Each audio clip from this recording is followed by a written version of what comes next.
Hey ladies, it's Lish. I had to come on just because I am feeling so excited and blessed to be 9 weeks that I don't know what to do with myself. I'm fighting a cold.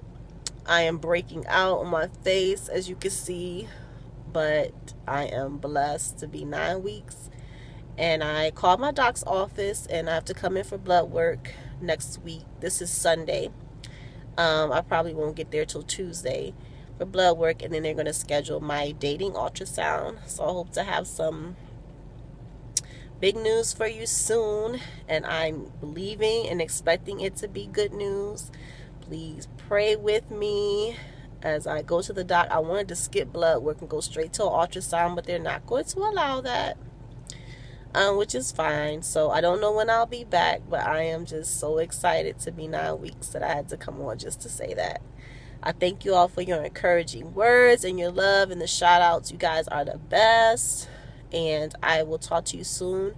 You all are in my prayers. I'm still praying for those trying to conceive. I'm praying for those that are pregnant. Just praying. As I'm praying for myself, I'm praying for you guys. And I will talk to you soon. Bye-bye.